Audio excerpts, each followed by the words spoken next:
Alright, let's go ahead and remove the solder from all of these joints here. I've labeled the wires.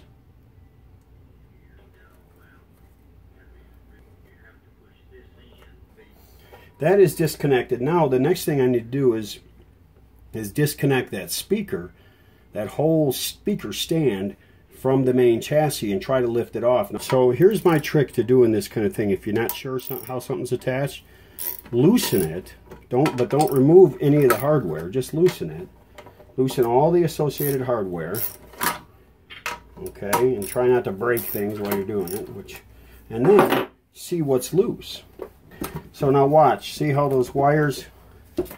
See how the wires wiggle with it? That tells me that I think that those wires, that output transformer, everything is going to come with the speaker. So what I want to do is I want to get this up on its side, and then I'll do it so I can hold on to the speaker while I'm doing it. Okay, I'm going to finish removing this hardware here. And I'm going to see if that speaker lifts off of there. It might still be attached by some other places, but it sure doesn't look like it because the whole thing moves when I grab a hold of the speaker and try to move it. Alright guys, look at that. There's hardware going everywhere, but is that slick or what? So I'm going to set this aside for the moment and collect all the hardware. And we'll get a closer look at it. Okay, here's the hole that's left behind when you pull that whole speaker assembly off of there. And you can see that the speaker mounts were right here through these 4 holes. And those wires from the output transformer just went through this slot here, and those terminals are right on the back side of this right here. This is actually that phenolic board right here. So you can see that's a phenolic. And so this needs to be cleaned up, but really it's in nice shape. And while I am here, let me show this to you here. This is just the terminal block that attaches the umbilical from the receiver chassis to the power unit chassis. Somebody cut this off of here and also disconnected some wires. So I'm not sure what was going on there. They might have just removed it quickly, or maybe it's a spare part they were going to install in this thing. I don't know. Okay, for now I'm going to set this big beast aside, and I'm going to work on that speaker first because I need to make sure I can get the right size cone on the way. I'll either get a cone or a surround. I'm going to follow Larry's advice from Back to the Future radios, and I'm going to reach out to Matt Electronics and see, because apparently they have speaker parts that helped him out. They'll probably have what I'm looking for. Okay, here we have the speaker now for this. You can just see the edge of the spider right here. And the spider is basically the suspension system for a speaker. The spider will put the speaker when it's in a neutral position, when there is really no signal passing through it, so the speaker returns to a position that is about midway between fully into the gap and fully extended out. And the moving back and forth, of course, is what makes the sound, and that comes from altering the electric current through the voice coil, which reacts with the steady current that's in the field coil, which creates a magnetic field. So the voice coil has a varying magnetic field, field coil has a constant magnetic field, and the voice coil will move related to the relationship between the two magnetic fields. That's how they work. This little spider provides, it's like the springs in your car. It provides the suspension to return it to a neutral position. Just like when you're not hitting the brakes or you're not taking off, your car will kind of sit level at a neutral position. This does the same thing. If this thing is bad, well then the speaker will either not sit in the correct neutral position in and out, or it will sit cockeyed, and then the voice coil will drag inside the gap, because the gap is just big enough for that voice coil to fit into. It's basically it's like a it's a cylinder that the voice coil slides into, and there's a gap between the coil and the inside of the cylinder that it rides in, that's created by the field coil. At this point, really the best thing I can do is probably to not even try to recone this, just try to make sure it is centered as I put the new surround on. So really, if you look at this cone, all I need to do here is get myself a good surround. and install that surround. I will have to glue the surround to the speaker, and then I'll have to glue it to the basket here, the frame of the basket, and I have to do all of that while this speaker remains centered. Now I'm going to go into detail about how I do that, but there are tricks, and most speaker people know those tricks for keeping this centered as I mount this all up, so that when I'm ready to play it, the thing rides smoothly in the gap.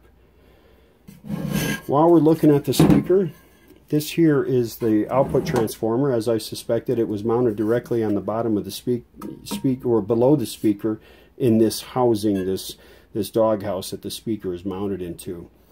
I'm going to leave all this assembled. I will check this transformer out again. When I did the initial check on this radio, I believe the transformer was good, but I'll check it out again just to be sure, because now it's all disconnected, it's a better test. And I'll probably sleeve this wire right here that looks a little bit funky. I might even sleeve all the wires. I don't know, we'll see. I'll take a closer look at them. That's really going to be all there is to this. I'll clean it up and get it ready to put back on the radio. I just wanted to show you what that looked like so you have an idea. These Edisons, there isn't much information on them on the internet, and I'd like to change that, because they're really kind of cool radios, and they are out there. You'll see them every now and then. If I measure across, by the way, this speaker is riveted in, this retainer for the speaker surround. So I'll have to go ahead and remove those rivets, and then when I put it back together, I'll use some small screws, and that should be fine. But if I measure from one edge of the basket to the other, going across the rivets, all right, what I have is an 11.5 inch speaker. Now, if I measure from the inside of the bracket across the same span, I get just under 10.5 inches. So that's kind of a tricky size. Now, this cone looks like the flexible piece of this surround starts right here where the color changes and kind of comes up here. So I'm looking at this, and I probably could make a 10-inch speaker cone work just fine. I believe I'm going to order probably a 9. If they have a 9.5, I'll order a 10, a 10.5, that kind of thing. I'll order a couple of each. They don't look like they're that expensive, and I'd love to have them around. I also have modern stereo speakers that need reconing, so it won't hurt me to have those here. This paper looked good at first, but I might just do the whole cone, and that'll make it easier if it has the surround incorporated. If it doesn't, well, then I've got a different thing I've got to work on. So for right now, what I need to do is make sure I don't get any metal filings down here as I'm drilling out these rivets. So I'm going to cover this up with something, and then I'll start working on the rivets.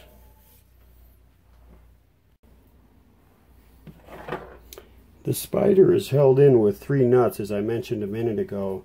These just happen to be 5/16. So here I'm loosening the first of those 3 right now. So off comes the nut. There is a little, what looks like an insulating washer on that nut. Yikes. A little phenolic washer that goes under the nut. Okay. And up against the spider. So that's one side of the spider. Now it seems to be stuck a little bit, so I'm going to have to be careful when I try to get that loose. Alright, here's the second one right here, and right next to it is a voice coil lead, so I'll have to be careful about that too. You don't want to use the box end of the wrench, because then you have to come up over it like so, and you have to push against that speaker too much. So you want to try and do it like with the open end piece.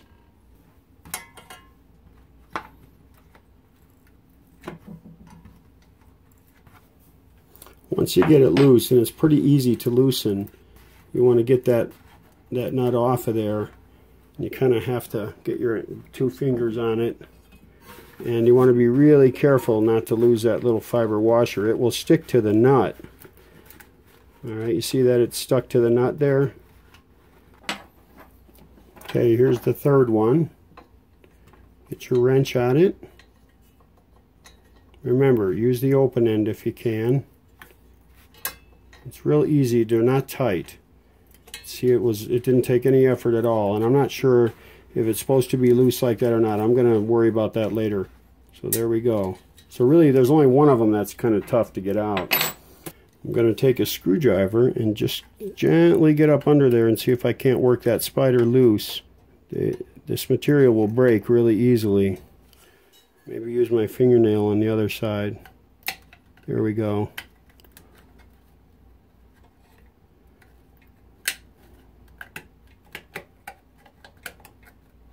It is flexible. It's designed to be a little flexible, but it's old too. This one's a little easier. That's good. Yikes, there's wires attached to it. So it looks like a terminal. Yep.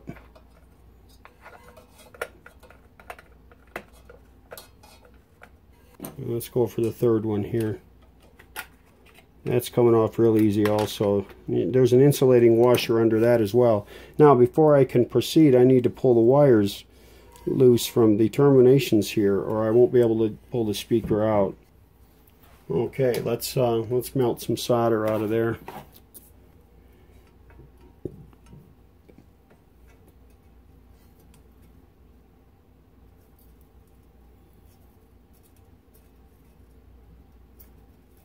This is, I believe this terminal is essentially like a little rivet at the wire. Yeah, there we go. I should be able to get up behind there and pull that wire out. Yep, there's one out. So, pardon me for my clumsiness. Get a hold of the wire here. And that wire just pulls right out of there. Okay, now that's theoretically, that speaker should be free, able to be lifted off of the basket. So let's try. Okay, so I got the spider loose. Let's see. Oh, look at that. That is a very small voice coil. Usually they're taller. But let's set it down here and get a good look at it. So there are the three legs of the spider that I told you about. Here are the two ends of the voice coil. Check this out, man. I never saw this before. The way that is almost like it's set up almost like a printed circuit onto this spider leg here. That is cool. Never saw that before. I definitely want to preserve that because it would be otherwise difficult, I think, to maintain this spider. So if everything goes well, this is made of phenolic, by the way, the same thing that the little terminal strips and circuit boards and stuff are made of. It's just a resin with some fibers in there and like a phenolic resin. So what I'm thinking is, I don't know. I need to see what I can get for parts. I'll check this coil out and make sure it's good. Now I'm going to set this thing somewhere safe. Meanwhile, I'm going to clean up that basket. Now, when you look down in the basket, this is that gap I was talking about, okay? That voice coil will go in and out of that. Now, the trouble is, those are really hard to get clean, and this thing is magnetic, so it's going to be extra hard to get that clean. Basically, all I can do is a vacuum cleaner and maybe stick a real fine brush down there, but that's all I can come up with. I need to keep all metal filings away from this. I'm going to vacuum this, and then I'll put some tape over this here. Check out what I found in my stash. I knew I had this somewhere, and all it took was a little bit of snooping through all of my junk, and I found this speaker cone. I've had this for a long time. It was actually a gift from a friend. He gave me a bunch of speaker cones. I think this is the last one. And I believe it was a Zenith speaker cone, but I'm not sure about that. And it is roughly the right size to fit into that basket. It's going to require that I trim about maybe 3 or 4 millimeters all the way around it for it to rest properly in the basket. I think that should be okay.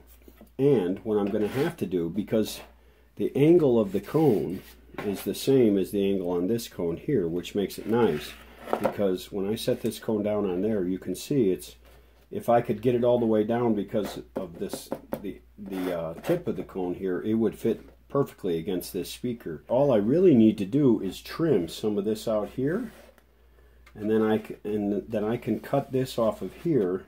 Okay, cut the voice coil, this assembly with this little ring and the spider and everything, and glue it right to this cone. And that would be great, because what that'll do is enable me to use nice fresh paper for most of it with a good surround, and yet keep the voice coil and the spider and all that relationship intact. It's a little bit scary to start cutting on things, because once you cut it, it's done. You can't reverse that. Rather than take this old cone, stick it on just the new surround, it's better to take just this middle section here and give me nice new paper all the way.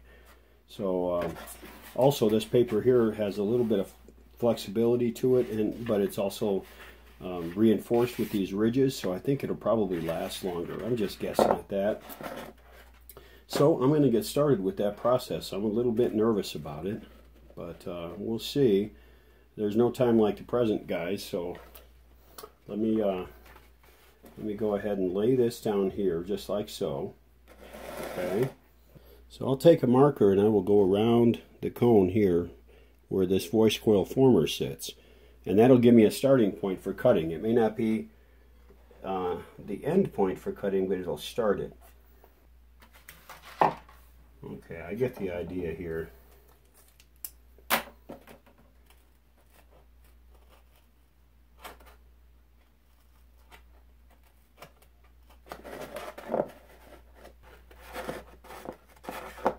Where was I?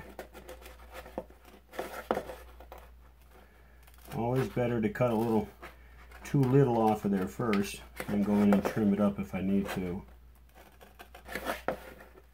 I looked at that Mad Electronics, and the truth is the prices are pretty good.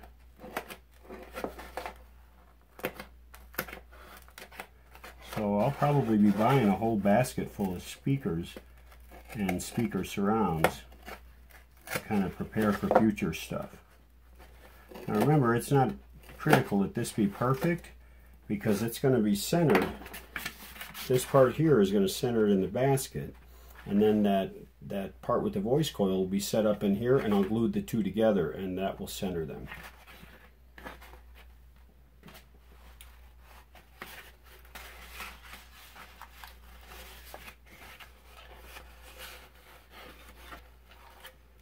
That is just about right. I can trim it after. The trouble is I do need to remove a little more, because this is not going down on the cone properly, because this part here extends too far. And it looks messy, and it is, but I think it's gonna be effective. Okay, looks like I went a little shallow on this side.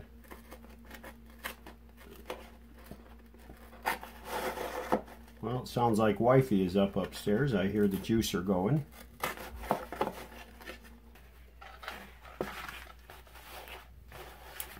Okay, so now you can't see it, but this is nestling down nicely in that original cone, and I don't really think I want to cut any more than this, except I am going to trim around the perimeter of this surround, and I'll show you why.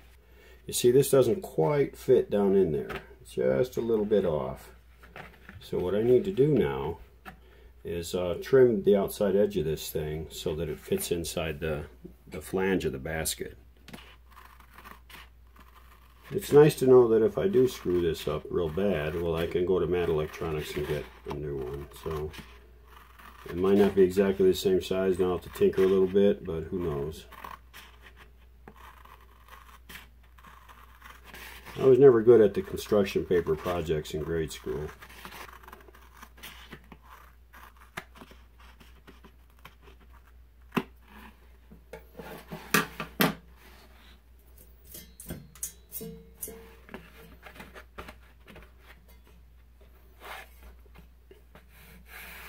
Now, that's going to fit in there okay. I think what I'll do is I'm going to cut just a little bit more out of this hole here, because I have plenty of good material here, and I want to, and actually what I should have indicated is I'll put this in first, okay, because I'll never get all that stuff through the hole that I cut in this guy. So I'll lay this in there first, get it in there and centered, and I'll actually mount the thing. I'll mount the spider, I'll do everything, right? I'll get it in there, and then once that is in there and the way it should be, I'll put some glue on it, okay? And then I'll come in here with this guy on top of it, like so. And I need to make sure that this is wide enough so that I have good surface for gluing and that this rests down in there nicely. Okay, there we go. I had a little mishap, so I had to edit some cussing out. But that's pretty much how I want it to be, right like that. And then I will cut the original cone about to where this first ridge is on the gray one, and then I'll glue the two together. And the reason I don't want to glue it together before installing it is I want everything to be centered up. I want the gray cone to be centered in the basket frame, and I want the original cone section to be centered down there in the gap. And then I glue them together once they're centered. I should probably be okay. I watched Larry do it, Back to the Future radios.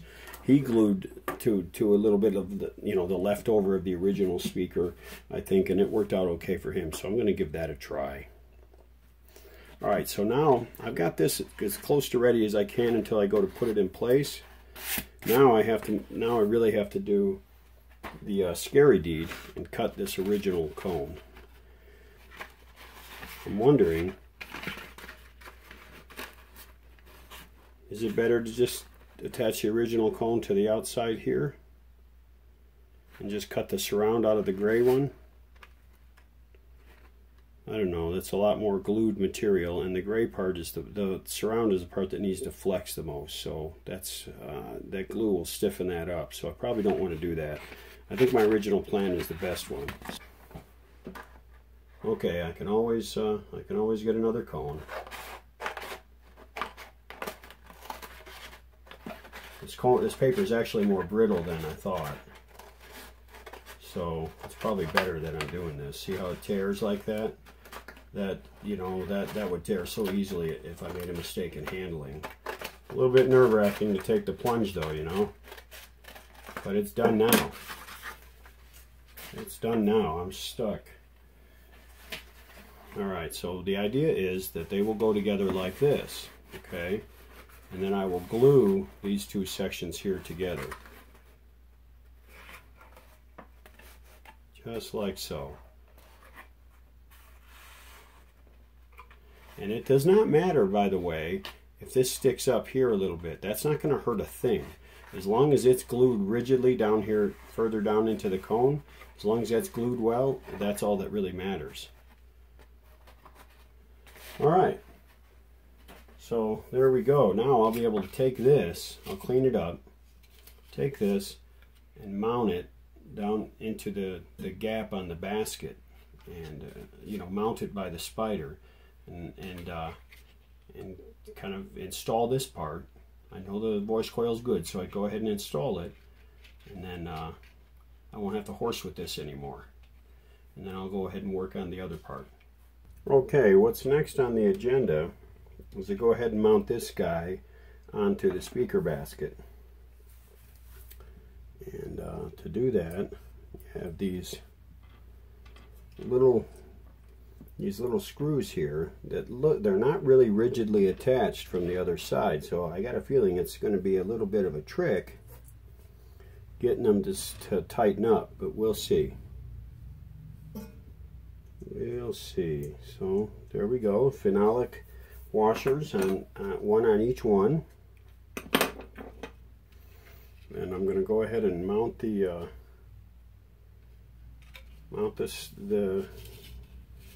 spider onto them. So I had to check out the orientation of these leads. They will go and solder into these two little rivets, or lead holes.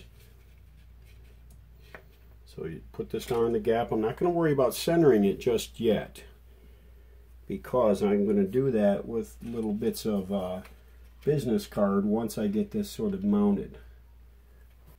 Okay, I'll try to put the first nut on now.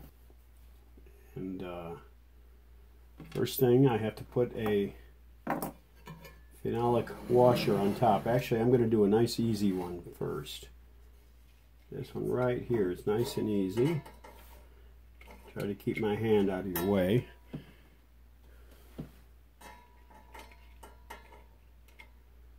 get the spider positioned over the screw.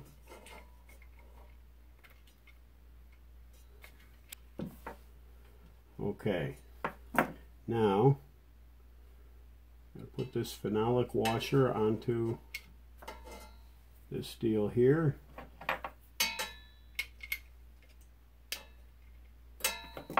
And take this nut, and hopefully the screw will stay put long enough for me to get the nut on there.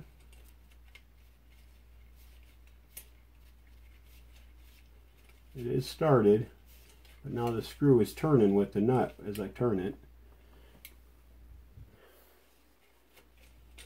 So it's a little hard to tighten, but I'll have to sort that out once oh, there we go.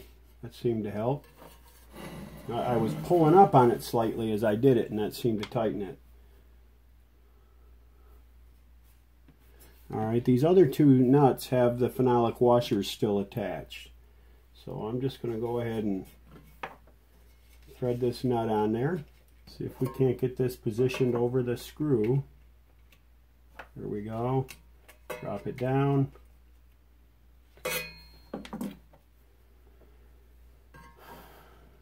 This nut here. Let me get these positioned right. So these go right down in these little holes, and then they get soldered in place with a little glob of solder. They're not a tight fit or anything like that. You just basically counting on the glob of solder to do the job. Kind of strange, but that's how it was, so that's what I'm going to do. This is when the little rubbery handles on these Xeron tools comes in handy. If you don't have these little pliers, you need to get some. I'm telling you, these things are wonderful.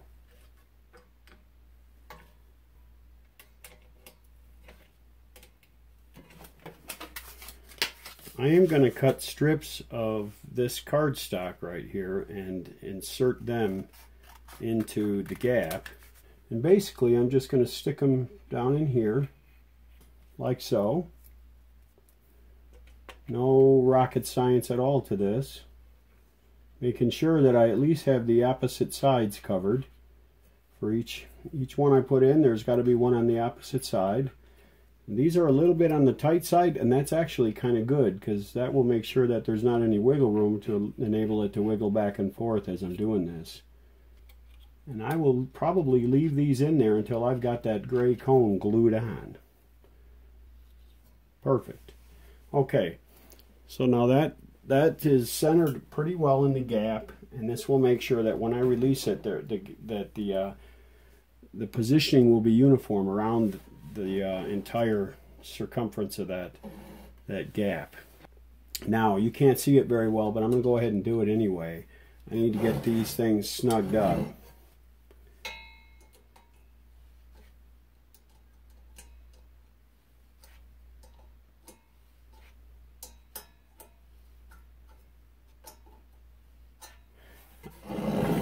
I said I was going to leave those shims in there until I was done, but you know what? I might pull them out and make sure this thing floats freely, and then I'll put them all back in.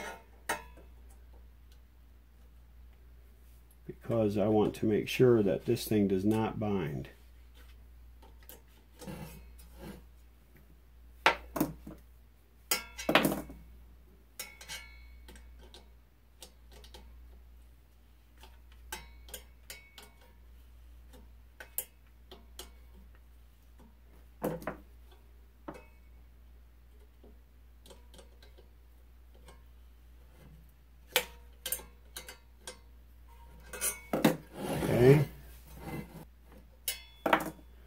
Okay, they're all starting to snug up now, so now I'm going to go ahead and tighten each one.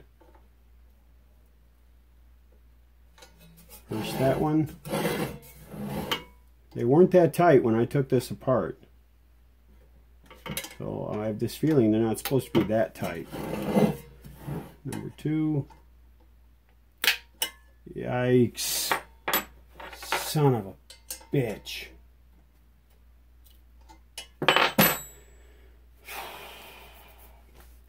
Well guys, I just had a mishap, and I'm going to leave this in the video so I can show you. I just busted the spider. Now I gotta fix this somehow. Oh boy.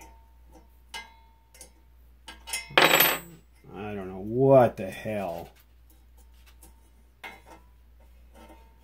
You know, Buzz leaves his fails in his. I'm going to have to leave mine in mine. Now, I'm hoping that spare power unit that I have has a good voice coil in the speaker. I don't know. Otherwise, I'm going to be stuffed. I don't know how I'll fix this. It maybe could be glued.